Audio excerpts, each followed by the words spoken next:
একদম না একদম না এই চুপচাপ করে শুই থাক পাঁচ আটা কোনো সুযোগ নাই, পাঁচ আটতে আসি নাই, পয়েন্টে আসেন। নির্বাচন সংস্কার নিয়ে কথা বলবো। এখানে যে মূল বিষয়টা আছে সেই জিনিস নিয়ে আপনাদের সাথে একটু ডিসকাস করব, একটু আলাপ আলোচনা করব। আমার মনে হয় এখানে যে মূল বিষয়টা সেটা নিয়ে মনে হয় এখানে আলোচনা হয় নাই। আর এখানে যে সংস্কারটা যেটা প্রথমার্ধে প্রয়োজন সেই জিনিসটা আপনার হচ্ছে যে এখানে উল্লেখ করা হয় নাই। আমি সেই বিষয়ে আপনাদের সাথে একটু আলাপ আলোচনা করব, আপনারা সঙ্গে থাকতে। মূল কথায় যাওয়ার আগে আমি কাফি ভাই সম্পর্কে একটু কথা বলতে চাই। আসলে কাফি ভাই বিষয় নিয়ে আসলে খুব দুঃখ প্রকাশ করা ছাড়া আমার আর কিছুই নাই। অত অনেকেই দেখা গেছে এই যে এই চুপ, গুরুত্বপূর্ণ কথা বলতেছি। তো আসলে কাফি ভাই আমার খুব ভালোবাসার মানুষ। একদম না একদম না একদম ঝগড়া করবি না, চুপচাপ গুরুত্বপূর্ণ কথা বলতেছি। এখানে দুইজনে দুই পাশে বসে থাক, ঝগড়া করবি না। হ্যাঁ, তো কাফি ভাই আমার খুব ফেমাস একজন লোক। তো আমি ওনাকে আসলে ব্যক্তিগতভাবে এমনিতেই খুব ওনার সবকিছু ভালো লাগে। আসলে সবাই এই ঝগড়া করবি না, আমি কথা বলতেছি। ব্যক্তিগতভাবে আমার কাফিরে খুবই ভালো লাগে। তো আসলে মানুষের ভুল ত্রুটি থাকতে পারে, কিন্তু কাফি ভাইয়ের সাথে যে কাজগুলো করা হচ্ছে এটা খুবই অত্যন্ত দুঃখজনক। তো আমি সমবেদনা জানাই এবং হচ্ছে যে যারা এই কাজ করছে তাদের দৃষ্টান্তমূলক শাস্তি দাবি করি।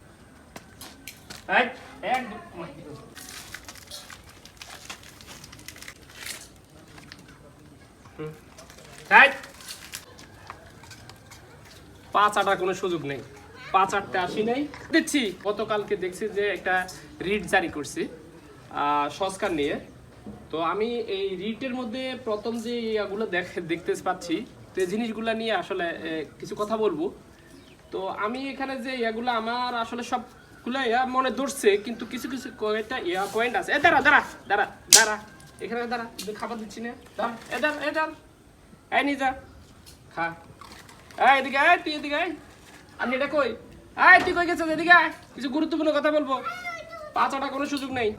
যাই হোক, এখন প্রথম যে পয়েন্টটা আমি যে পয়েন্টটা নিয়ে আলোচনা করব, যে পয়েন্টটা নিয়ে আমি আলোচনা করতে চাই, পয়েন্টটা হচ্ছে আপনার হচ্ছে প্রধানমন্ত্রীর মেয়াদ হচ্ছে যে দুইবারের অধিক না। মানে প্রধানমন্ত্রী আগে তো দেখা গেছে যে সে প্রধানমন্ত্রী বারবার চাইলে হইতে পারতো, এবারে দুইবার। একদম গুরুত্বপূর্ণ কথা বলতেছি, ঝগড়া করবি না, চুপ, একদম চুপ। দুজনে খাবার দিচ্ছি, আবার দিব। তার এটা খা, কামড়াকামি করবি না। গুরুত্বপূর্ণ কথা বলতেছি, পাঁচটা কোনো সুযোগ নেই। তারপরে দ্বিতীয় পয়েন্টে আসছে অধীনিষ্ঠ থাকতে পারবে। এটা বলছে একই ব্যক্তি একই সাথে প্রধানমন্ত্রী, রাজনৈতিক দলের প্রধান এবং সংসদ নেতা অধীনস্থ থাকতে পারবে না। এটাও ভালো লাগলো। তারপরে ডেপুটি স্পিকার, সরকার দল বিরোধী দল, এখানে সরকার দল বিরোধী দল ডেপুটি স্পিকার, এটা নিয়ে অনেক মন্তব্য আছে, যার কারণে আমি মন্তব্য করতেছি না। হচ্ছে যে সংসদের নির্ণয় কক্ষের নারীদের সংরক্ষিত আসন। ওরে বাইরে এত রাজ্যের বেডিয়েতে এমনি ক্ষমতা দিয়ে বেডিয়েতে যা জ্বালান জ্বালাইছে, আর এই জ্বালা সহ্য হয় না ভাই। এত বেডিয়েতের দরকার নেই। বেডি মানুষ তো বেডি মানুষকে ক্ষমতার মানে বেডি মানুষ কোনো সংসদ আসন দেওয়ার প্রয়োজন নেই আমি মনে করি। বেডি মানুষ এটা বাদ দাও। তারপরে এই 50টা আসনের জায়গায় বেডি মানুষে 100টা আসন দিতে যাচ্ছে, এটা সংস্কার। বেড়া তোরা যে বেডি মানুষের প্রাধান্য দিতে বসে, তুই বেডি মানুষের মাথা দেয় করবি না। একদম পাঁচ আটা কোনো সুযোগ নেই, চুপচাপ করে বসে থাকো, যা বলতেছি শুনো। আর ওই যে বড়জন কই গেছে, যাও গুরুরে নিয়ে এসো, তোমাকে গুরুরে নিয়ে আইও। তারপরে নির্বাচনে ইভিএম ব্যবহার, এটা তো ভাই ফাইজলামি। ইভিএম ব্যবহার এটা তো হচ্ছে ফাইজলামি, এটা তো কোনো আসলে কাজ কিছুই না।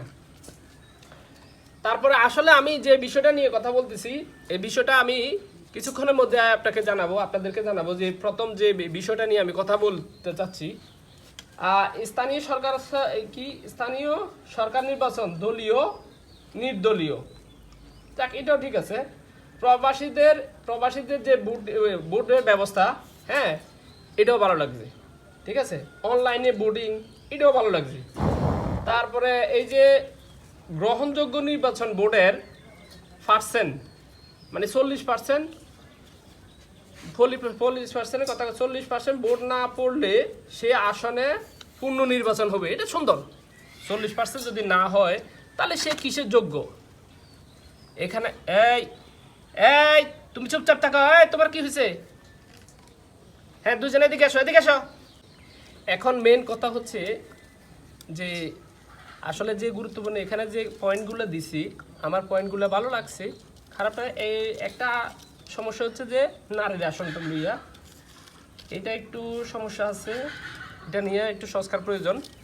আর আরেকটা সবচেয়ে বড় যে মূল্যবান যে সংস্কারটা প্রয়োজন, সে বিষয়টা নিয়ে আসলে আমি আলাপ করতেছি। মূল্যবান যে সংস্কারটা প্রয়োজন আমি এখানে দেখতে পাচ্ছি, সে জিনিসটা আসলে উল্লেখ করে নাই। আসলে এখানে শিক্ষাগত যোগ্যতা বা মেধাবীদের মূল্যায়নে করে নাই। আমাদের যে সংস্কারটা প্রথমত প্রয়োজন সেটা হচ্ছে যে আমাদের শিক্ষা ব্যবস্থাকে একটু এগিয়ে নেওয়ার জন্য, এবং এই যে মূর্খ দুরুক্ষ যত আছে, জঙ্গল মঙ্গল যাই আছে, এটি সব দিকে যদি করে। এই গুরুত্বপূর্ণ কথা বলতেছি, এদিকে যা, এদিকে যা, এদিকে যা, এখানে যা। এই দুজন দুই পাশে বসে থাক, এখানে বস। তাই এই বস বস বস, এখানে বস, এখানে থাক। গুরুত্বপূর্ণ কথা বলতেছি। এখন কথা হচ্ছে মূর্খ দুরুক্ষ যত জঙ্গল মঙ্গল আছে, এটিতে যদি কোনো দায়িত্ব দেওয়া হয়, এটিতে যদি কোনো মন্ত্রী মিনিস্টার বানানো হয় বা বিভিন্ন পদে দেওয়া হয়, এখানে সংস্কারের জায়গার মধ্যে এই সংস্কারটা কি করা যাইতো না? এটা উল্লেখ করা যেত না? তা আমি জোর দাবি জানাচ্ছি যে আপনারা শিক্ষা ব্যবস্থাকে একটু মূল্যায়ন করেন আর এইটাকে সংস্কার করেন। তো দেখা গেছে আপনি যদি কোনো আগের, সে তো আগের মতোই অবস্থা রয়ে গেল, তাহলে অশিক্ষিত যারা আছে তাদেরকে তো মূল্যায়ন করা হলো, এখানে সংস্কার তো বলতে কিছুই হলো না। তো আমি চাই যে একটা সংস্কার। পয়েন্টে আসেন। এখন মূল বিষয়